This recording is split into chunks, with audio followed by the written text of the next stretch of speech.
Hello everyone and welcome back to my channel. On today's episode of me talking about stuff and things, I'm going to be talking about Scared and Snare Down Under. Before I continue, please check out the links in the description below. I would highly recommend the Castaway Survey.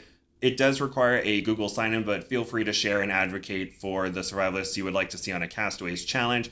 Also, there are spoilers. Also, please do not send hate to any of the survivalists. Please support your favorites. And now on to the episode. The Elimination Challenge begins with teams needing to make a baited 3-stick spring snare trap. They must harvest and open mussels to bait the snare trap, and the camps must successfully trigger, then reset their snares to complete the challenge. The first camp to complete the challenge will get a goat, the second will earn a rabbit, third place won't face elimination, and the bottom team will unfortunately have to face an elimination challenge the next day. And the teams must first harvest 6 mussels, and from the start, we hear about how Jamie, Suzanne, and Trish don't really have great communication with one another. And then the groups must find a sapling tree for their snare trap. We hear from Jermaine and Darren and their snare making experiences. Jamie knows what he's doing, but Suzanne and Trish are having difficulty and they're not really communicating. Matt, Laura, and Max make quick progress. They're working as a team. They're communicating with one another. And most of the teams are testing their traps, but their cordage is too long. One of Jermaine's knots comes undone, so that sets him back a little bit. And then Darren and Kayla H are worried about having one less member because they lost Kai last week because she had to be medically tapped because of infection because of her surgery, so that was very unfortunate to see. And the first placing team and the winner of the GOAT is Matt, Max, and Laura. The second place team who wins the rabbit is Jermaine, Patrick, and Cheney, and the third placing team who will not face elimination is Kayla H and Darren, which means unfortunately Jamie, Suzanne, and Trish will face elimination and will compete in a challenge, and one of them will be going home the next day. And I noticed that we hear a lot from Suzanne this episode and her analyticalness. And so my first thought is, oh no, is this foreshadowing? Because we're hearing a lot from Suzanne. Do they want to get her storyline out of the way? We will find out soon. Matt, Max, and Laura process their goats, and we hear about goats in Australia being invasive. And I do know that the only animals the survivalists are really able to hunt and consume are invasive species, which is why they weren't able to dispatch the snakes, because they are protected while the invasive species aren't really. Max makes a smoker. Matt mentions how in past Last One Standing, there have been survivalists who didn't prioritize meat processing and the meat spoiled. And the dream team of Matt, Max, and Laura are not gonna have that happen to them. Cheney processes her team's rabbit. They boil and feast. Kayla H and Darren go berry hunting. And Trish also goes berry hunting and finds some black currants and wants to share them with Jamie and Suzanne, but they refuse, and Suzanne is saying how last season Trish thinks that one of the other survivalists did something to the meat that got her and Jeff sick, but Dan did not do that. He did not do something to the meat to cause them to get sick, and Suzanne thinks that Trish is going to sabotage her in a way with the black currants, and I looked it up and they are safe to eat. The only thing is you could have an allergic reaction to them, or they can cause stomach problems. I assume if you eat too many of them by themselves, they can cause stomach problems, but more food for Trish. And then day 7, and Jermaine, Patrick, and Cheney are well fed and well rested. Patrick goes hunting for pigs. Jermaine wants to go hunting for pigs because he has experience, but the bow isn't his, and Patrick got big game last season, so Patrick is thinking, well, I got big game last season, I can probably get some this season, we'll see what happens. And Suzanne is mentally preparing for the elimination challenge, and she and Jamie want to be the ones who make it through the next round. Trish is mentally more prepared because she's competed on Last One Standing before, and she's been up for elimination before. And I think that Trish is more prepared for Last One Standing mentally because Jamie and Suzanne are thinking, okay, how do I get this right the first time? And Trish is thinking, okay, if it goes wrong, how can I adapt to the situation? And they are given instructions and go to a scroll and are given their elimination challenge. Jamie, Trish, and Suzanne are tasked with creating a swinging arm pot holder strong enough to suspend a full pot of water. The two who boil their water the fastest and then swing it away from the fire and put the rope on the cooling knot will return to camp, while the third placer will go home. They begin And after some trials and tribulations, Trish is the first one to complete the challenge. She took her time with the challenge. She seemed to be in last place for a good portion of the elimination challenge, but she manages to be the first one to complete the challenge because she took her time and adapted to things going wrong. It's a head-to-head match between Suzanne and Jamie, and there's a point where the twine on Jamie's pot burns away and his pot falls, but it doesn't spill out, so he quickly reties it and puts it back on, and it is neck and neck, and Jamie completes the challenge, and unfortunately Suzanne is eliminated from the competition.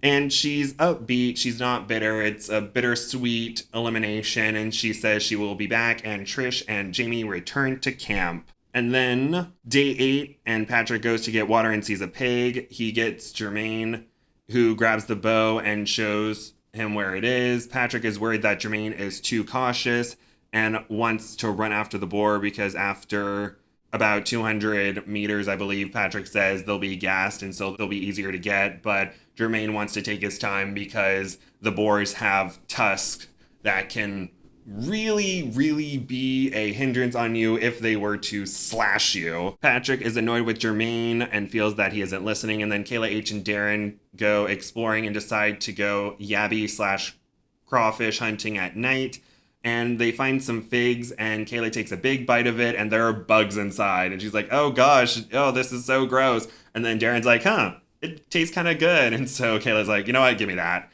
And so Darren's like, haha, this is great. And Kayla's like, oh, this is great. That night, Jermaine, Chini, and Patrick discuss who will go hunting for hogs. They're arguing over the slow and steady or the run after them tactic. And Chini says that Jermaine should be the one to go hunting for the hogs because he has the most experience with it.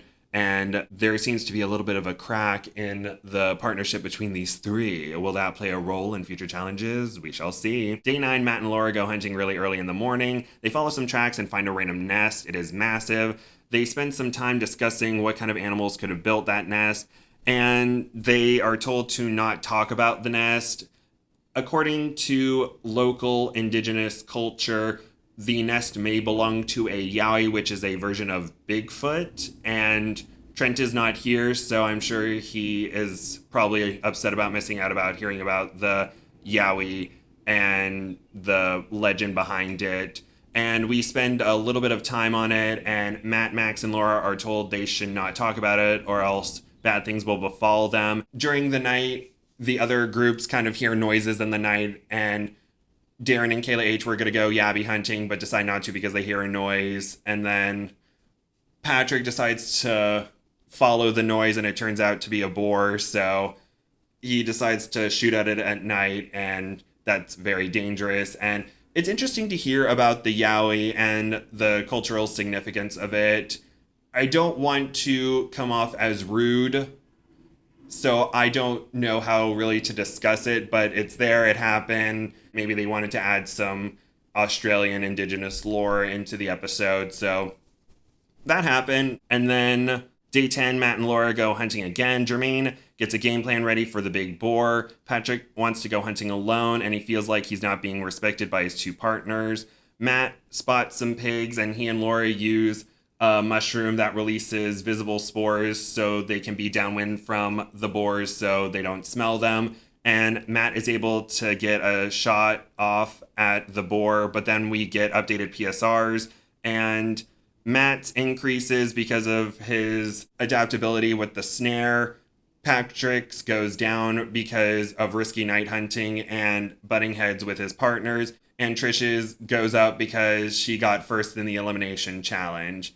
And I also noticed that her moniker got changed from the Maverick to the Jersey Girl. So I guess she said she's the Jersey Girl a lot and they decided to change her title, but that's cool. We come back from commercial and Matt has hit the pig with the arrow and Laura spots the arrow and Matt says that he got a through and through with it and they go looking for the boar, but they do not find it, unfortunately. I also wanted to mention that Trish and Jamie go fishing and they use maggots and they're able to get a good chunk of fish. So Jamie still does have some of his lines and he and Trish are eating, so they're able to get some necessary protein during the challenge. Now back to the hunting. I think, but don't quote me on this, I saw some behind the scenes images and I think that Matt will find the boar, but I'm not really sure. Please do not quote me on that. But hopefully he does find the boar and he and his team are able to eat.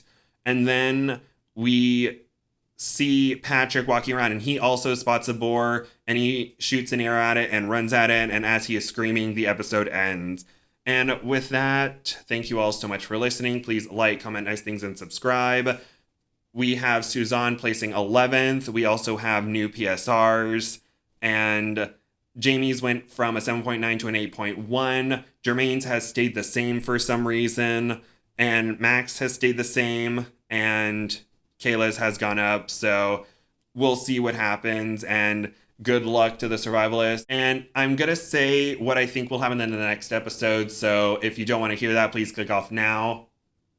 And I think that Jamie unfortunately succumbs to heat exhaustion and has to be medically tapped for the challenge. We also know that Trish gets poison sap in her eye, so she may be medically tapped as well. Or because she's on a team by herself, she's told if you place last in the elimination challenge, you will be going home, and maybe she does go home as well. Or she is med tapped, but I think Jamie for sure is going home next episode, unfortunately, and maybe Trish, but we shall see. And there may be a team shakeup happening soon. And with that, that is the end of the episode. Thank you all so much. Bye-bye.